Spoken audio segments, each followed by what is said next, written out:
You just told me right now you were helpless. Yes, it's not empathy, it's helplessness. It's a different thing. I used the word empathy in a conversation we had several years ago. Now, this conversation here right now, you described yourself as helpless. That's helplessness.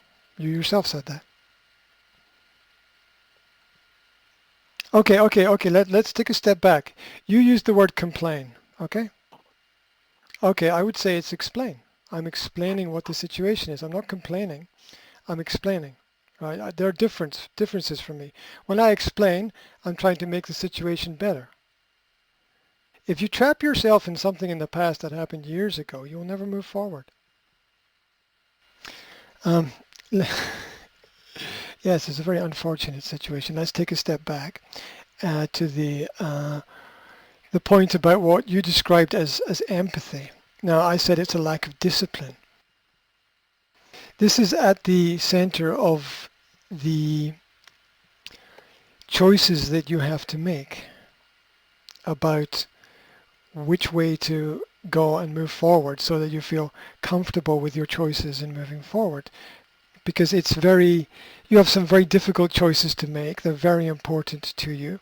And you don't want, the feeling I get, maybe I'm wrong, the feeling I get is you don't want to go down the same road that you went down before.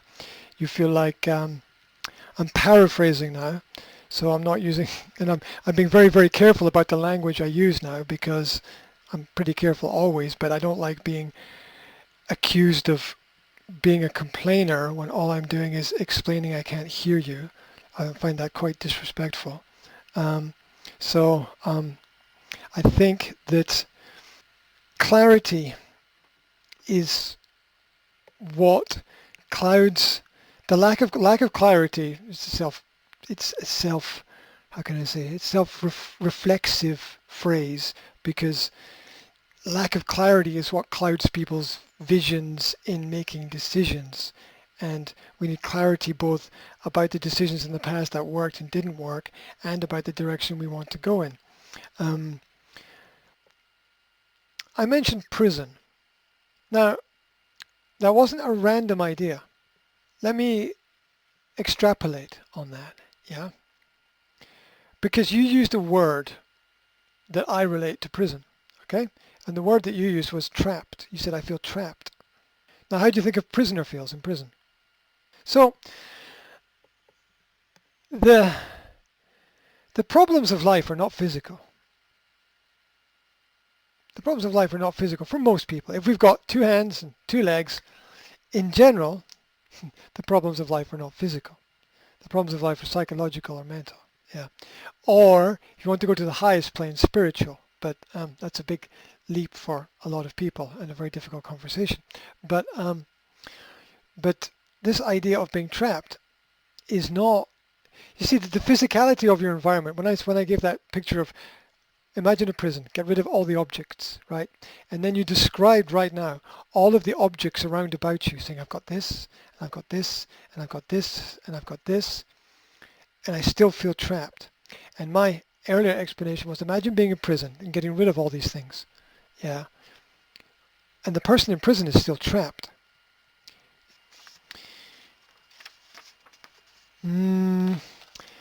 I tend to I think I understand what you're saying. I tend to look at it slightly differently, that nobody is against us, they're just for themselves. That might place them in a position against us, right? Let's say I play chess against my son, right? I'm not against him, but I'm positioning pieces for myself. I'm not against him, yeah? And so I think it's better personally to view it as they are much more for themselves than they are against us. Mm-hmm.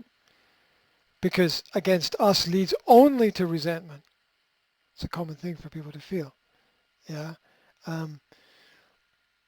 It's against me. Everything's against me. The system's against me. The people are against me. It's a common human expression. Yeah.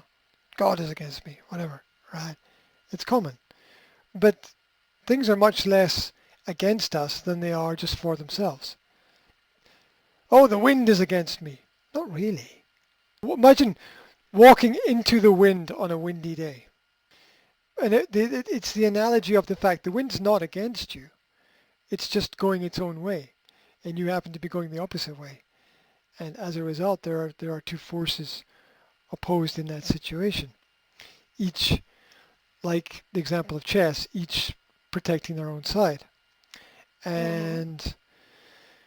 And so thinking that things are against us only leads to resentment. It only leads to there's no way out. There's no path out of that in a good way at all. There's only negativity at the end of the path. I am listening very carefully to what you're saying, and I'm thinking about the whole situation. And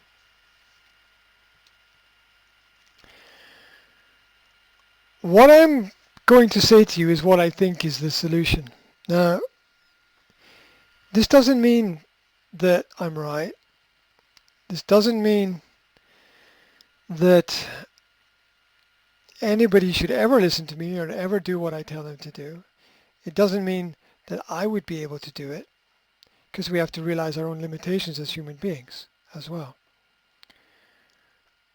But I'm going to tell you what I think is the solution to the problem. Now, Mhm.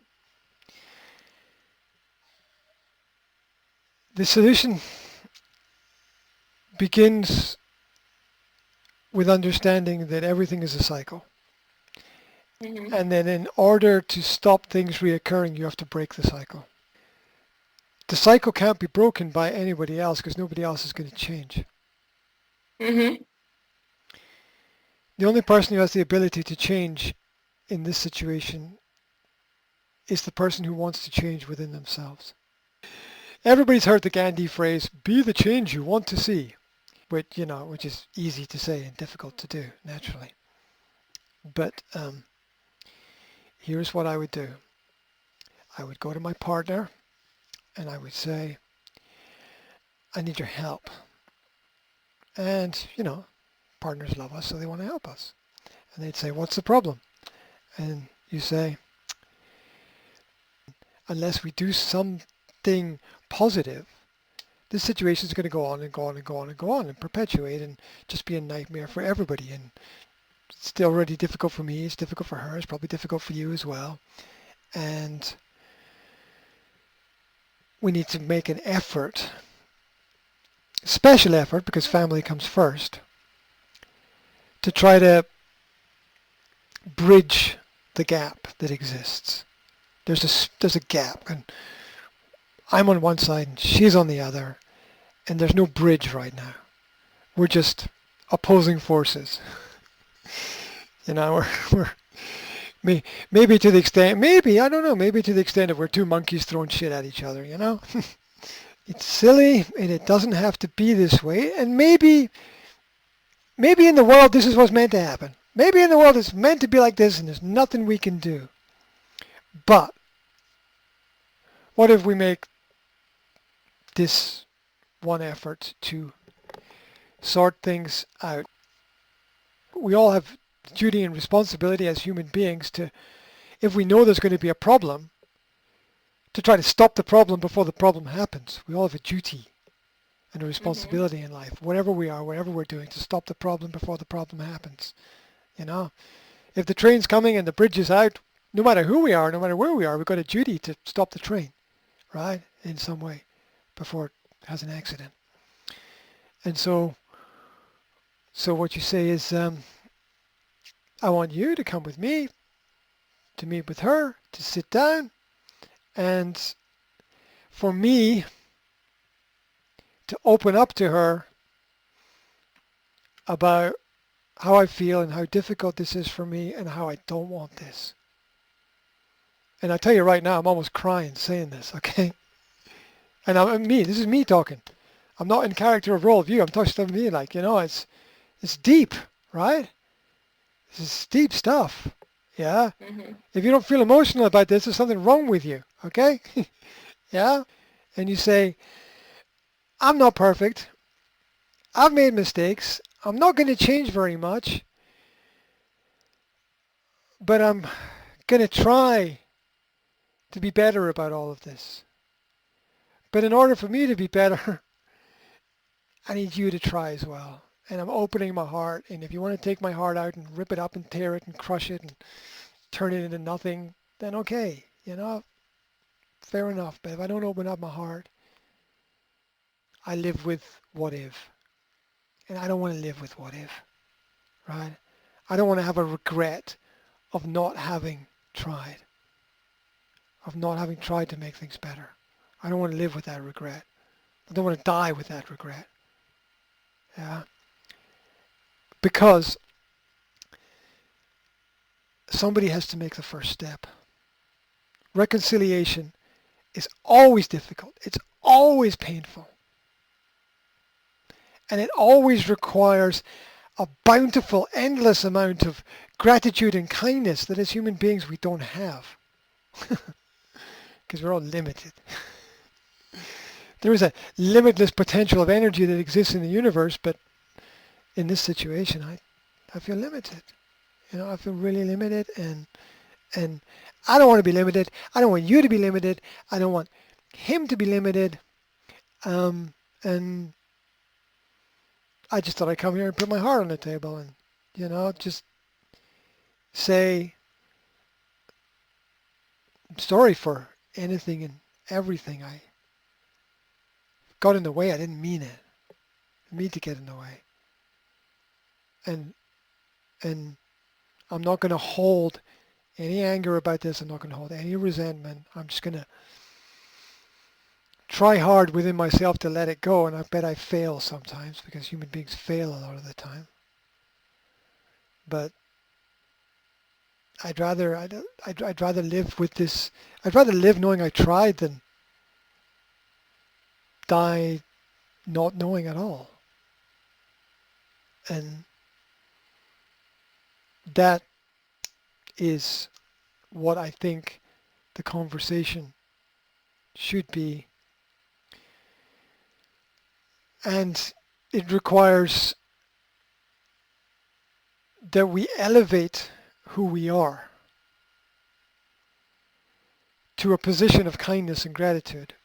Because if we're truly kind and truly grateful, we can't be angry. Because when we're angry, we can't hold kindness and gratitude. We can't hold that position at all.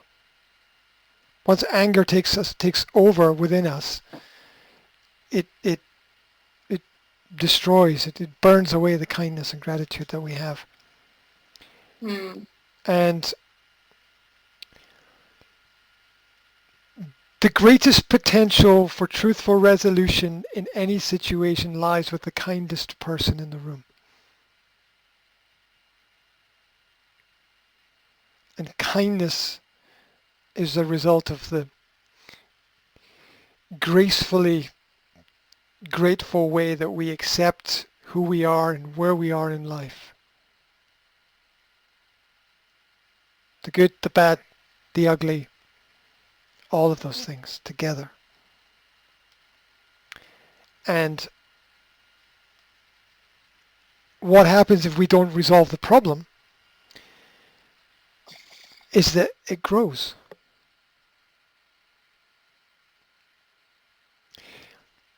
Now I'm going to step out of character a sec and say this. Do you know what? Do you know why all wars start? This is crazy. Do you know why all wars start? Do you know the reason for every war in history? Every war, which, war is the most horrible thing that we have in the world, where we do go around killing each other, right? Every war begins with one lie. One lie. Somebody, somewhere, tells a lie.